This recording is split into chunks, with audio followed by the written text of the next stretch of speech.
Delphine Siquier-Delot, bonjour. Bonjour. Vous êtes analyste à l'Institut Friedland et vous allez nous parler aujourd'hui d'un sujet hyper sensible, d'un sujet fiscal, alors, ils sont toujours. Alors là, il s'agit de la taxation des robots, dont on a beaucoup parlé pendant la campagne électorale. Et là, aujourd'hui, Emmanuel Macron, lui, a réformé la fiscalité du capital. Il a diminué les charges sociales, mais il ne s'est pas tellement attaqué à cette question de la high-tech et des robots. Alors, est-ce que c'est un problème de laisser ce sujet de côté ? Alors oui et non, peut-être ce qui est important c'est de reposer le contexte. Il y a effectivement un développement croissant de la robotisation dans les entreprises et il est important de comprendre les enjeux économiques sous-jacents. Or, aujourd'hui, les positions divergent quant à l'analyse d'impact des robots sur le marché du travail. Pour certains, ils considèrent qu'il y aurait une suppression massive d'emplois sans remplacement. Pour d'autres, au contraire, il y aurait l'apparition de nouveaux emplois dans une dynamique de destruction créatrice. Et puis, pour d'autres encore, des réalités plus nuancées, avec des mutations d'emplois, des nouveaux modes d'organisation du travail dans les équipes.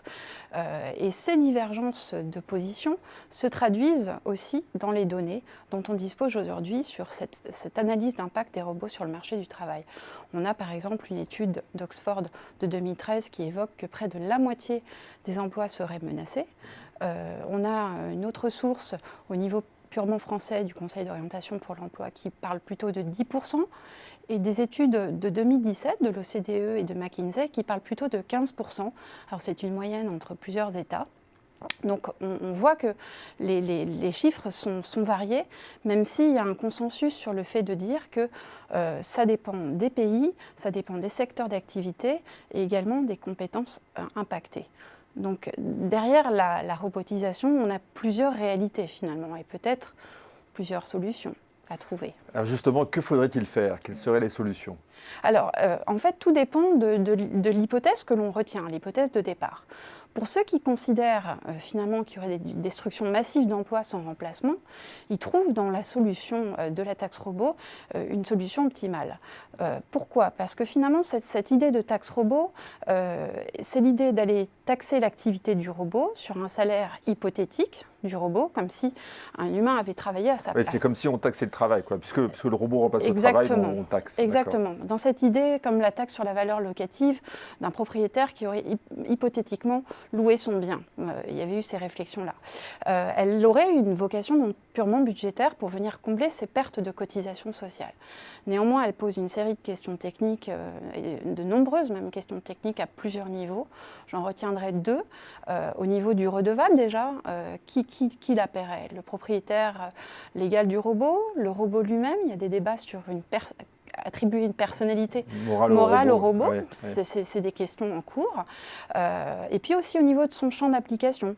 À partir de quand on considère qu'une machine est un robot? Trouver des critères objectifs, précis, pour éviter des ruptures d'égalité devant l'impôt, c'est des enjeux majeurs. Ouais. Peut-être que la directive machine pourrait offrir un premier socle de réflexion. Voilà, mais c'est vrai que les questions sont nombreuses. Et puis pour ceux qui considèrent finalement que la robotisation pourrait offrir des perspectives économiques intéressantes, il faudrait plutôt aller dans d'autres directions, des politiques fiscales plus incitatives. C'est vrai qu'aujourd'hui, si on revient sur la situation française, la France est en retard par rapport à certains pays, et notamment l'Allemagne. On a des données issues de l'International Federation of Robotics qui dit qu'on a 127 robots pour 10 000 employés en France, contre 301 en Allemagne, 305 au Japon et plus de 500 en Corée du Sud. Donc face à ce retard, on a souhaité mettre en place des politiques incitatives, le plan robot start-up PME, des prêts robotiques, etc. Et surtout des mesures de suramortissement, notamment le suramortissement 40%, mais aussi sur la robotique ciblée pour les PME. Et l'idée, c'est non pas de taxer, mais au contraire de détaxer les robots. Tout à fait. Ouais.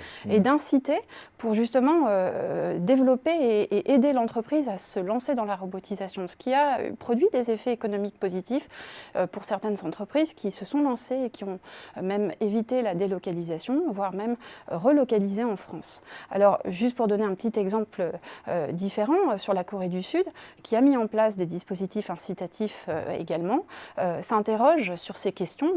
de la place du robot sur le marché du travail et de son impact, et d'envisager peut-être un réajustement de ces déductions fiscales. Voilà, donc il y a quand même des nuances à apporter sur l'impact du robot sur le marché du travail. Ces questions dépassent l'aspect national. L'aspect national, absolument. Et pour aller au-delà et dépasser cet arbitrage entre salariés et robots, est-ce qu'il ne faut pas diminuer le poids des prélèvements obligatoires simplement sur le travail et chercher d'autres bases à taxer?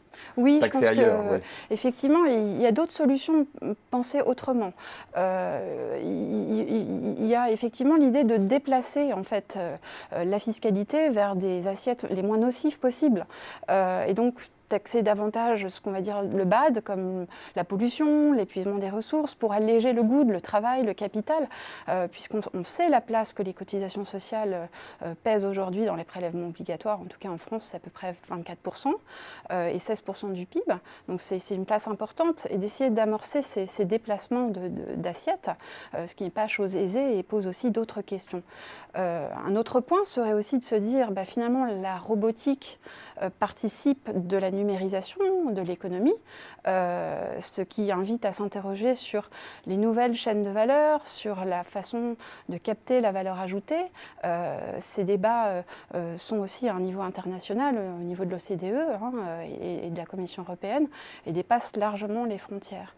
Donc finalement, ces questions-là, la robotique est hors frontières, et des réponses purement nationales risquent plutôt peut-être de créer quelques distorsions de concurrence entre États, et donc d'inviter à davantage de coopération. Eh bien, Delphine Séquier-Delot, merci pour cet éclairage très clair sur cette question complexe et évidemment fondamentale. Merci beaucoup. À bientôt peut-être. Merci beaucoup.